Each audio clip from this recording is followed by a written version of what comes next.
नमस्कार साथियों, विलंब के लिए बहुत बहुत क्षमा चाहता हूं। कोई भी चुनाव हो,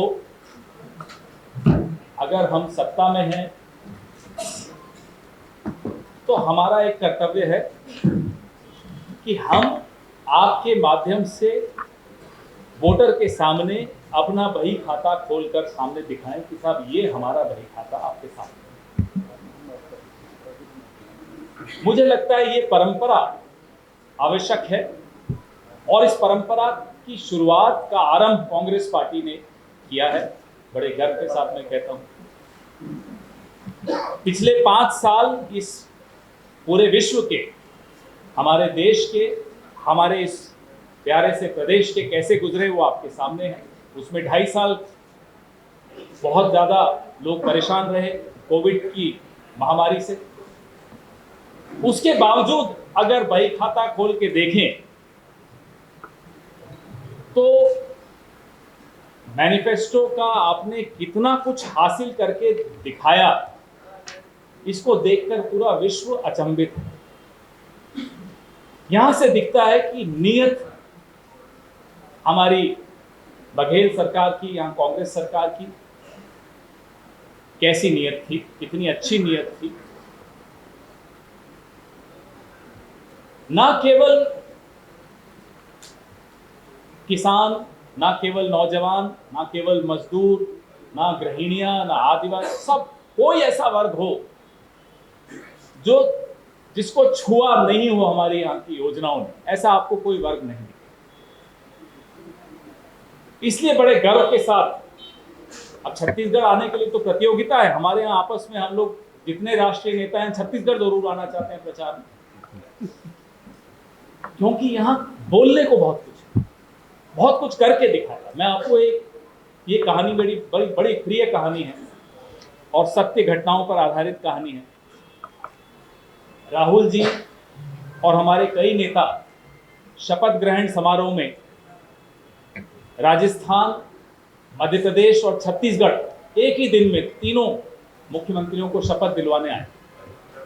सबसे पहले राजस्थान सुबह आए, फिर मध्य प्रदेश पहुंचे और फिर छत्तीसगढ़। जब वो वापस दिल्ली शाम को राहुल गांधी पहुंचे और उनको खबर आई कि तीनों मुख्यमंत्रियों ने कैबिनेट की मीटिंग बुलाकर ऋण माफी, किसानों की ऋण माफी पर हस्ताक्षर किए। अभी सूरज नहीं ढला और मैनिफेस्टो पर काम होना शुरू कर दिया। बताइए कौन सी ऐसी पार्टी, कौन सी ऐसी सरकार आपने आज तक देखी है जो इस तरीके से काम करने की शैली देखी। 2019 में राहुल गांधी जी ने न्याय की बात की, हम नहीं जीत पाए लोकसभा।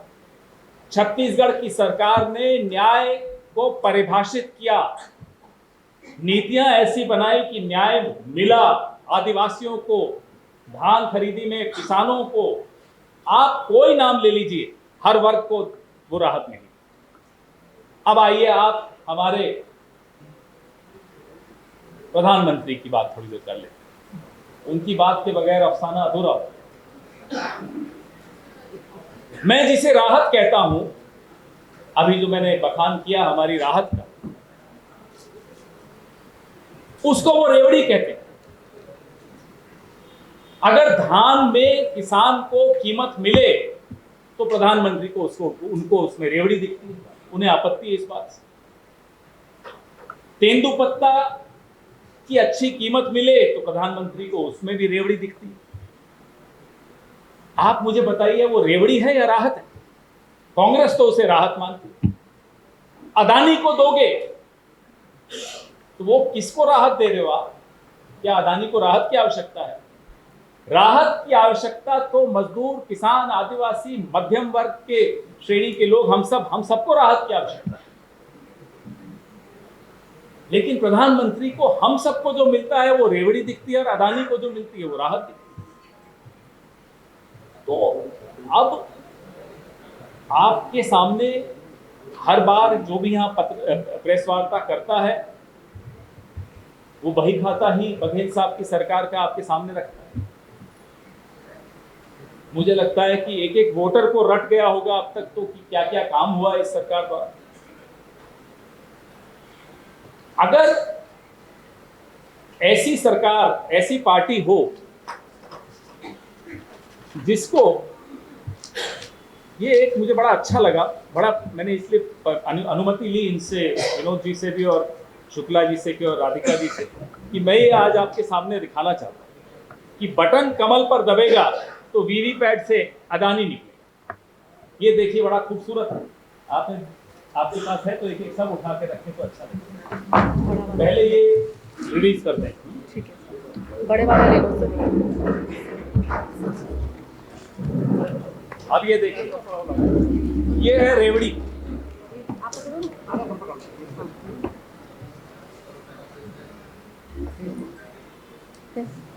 एक एक सब उठा के।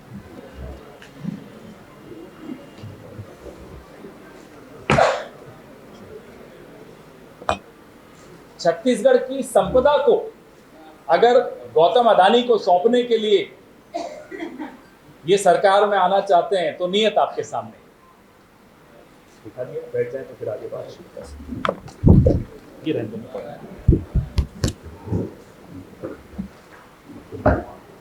हमें वोट क्यों दें उसका बही खाता तो आपके सामने है, उन्हें क्यों न दें यह भी आवश्यक है आपके सामने, उसकी भी बात करनी चाहिए। तो छत्तीसगढ़ के जो बॉक्साइट, आयरन ओर, कोयला, देवभोग की हीरा खदान, तमाम संपदाएं अगर आप अपने दोस्त को देना चाहते हैं तो आपकी पार्टी को कोई वोट दे। हम क्यों आपके दोस्त के लिए यहां सरकार में आपको लाए? ये जनता पूछ रही है, मैं नहीं पूछ रहा, यहां के लोग पूछ रहे हैं। नगरनार इस्पात का मुद्दा हमने अभी पिछले सप्ताह दिल्ली में भी उठाया, वो भी आप अपने दोस्त को देना चाहते हैं, उसका भी आप रास्ता साफ कर रहे हैं। कोयला खदान आप मालूम ही है, पूरा किस्सा आपको मालूम है। सीमेंट कंपनियां जो इस राज्य की हैं वो भी अगर आप अपने दोस्त को देना चाहें। सरकारी बिजली कंपनियों पर कब्जा किसका? आपके दोस्त का कब्जा। नंदराज पर्वत बीजेपी फिर से अडानी को सौंपने के लिए आदिवासियों की आस्था के केंद्र जिसको हम मानते हैं उस पर्वत की खुदाई करना चाहते हैं आयरन ओर के लिए। तो एक दोस्त के लिए अगर आप यहां सरकार बदलेंगे तो साहब वो तो लोगों को मंजूर नहीं। धान खरीदी बंद हो जाएगी। आप देख रहे हैं किस तरह से कर्नाटक जहां कांग्रेस की सरकार आई वहां धान देंगे नहीं, छत्तीसगढ़ जहां कांग्रेस की सरकार है यहां से धान खरीदेंगे नहीं।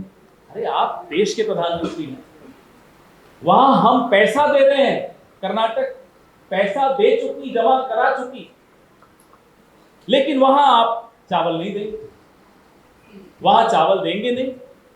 यहां छत्तीसगढ़ पूरे देश के लिए चावल पैदा करता है, लेकिन आपको मन में ये आ जाता है साहब ये ऐसी सरकार है जो मेरे दोस्त को सब कुछ नहीं देना चाहती, जो गरीब और आदिवासी को सब कुछ देना चाहती है, इस सरकार को मैं असहयोग करूंगा उसके साथ, तो यहां से धान खरीदूंगा नहीं। इस तरह की पार्टी मुझे लगता है उसको वोट मांगने भी अगर वो यहां आए तो खरी खरी सुनाते, वोट तो बहुत दूर की बात है, ऐसी पार्टी को खरी खरी सुनाकर वापस भेजना ताकि नरेंद्र मोदी जी को सुनाई दे कि लोग उनके और उनकी दोस्ती के विषय में क्या कहते हैं। किसान न्याय योजना हो, बिजली बिल जो हमने आधा किया, ये सब खत्म हो जाएगा अगर इनकी पार्टी को वोट, क्योंकि इनकी प्राथमिकताएं अलग हैं। ये सिर्फ दोस्ती निभाते हैं, ये राजधर्म नहीं निभाते। हम राजधर्म निभाते हैं, कोई दोस्ती यारी नहीं है। बेरोजगारी हो, तेंदुपत्ता की कीमतें हो, गोठान बंद करने की जो बात है, ये तमाम बातें आपको अगर पार्टी बदल जाती है, अगर कमल को का बटन दबता है तो ये सारे मुद्दे फिर से आ जाएंगे। इन मुद्दों को फिर लड़ते रहे हम, कई साल निकल जाएंगे, लेकिन फिर न्याय नहीं मिल पाएगा जो न्याय हर वर्ग को यहाँ छत्तीसगढ़ में कांग्रेस शासन ने दिया। आपके सवाल छत्तीसगढ़ के संबंधित सवाल हो तो ज्यादा उचित रहेगा।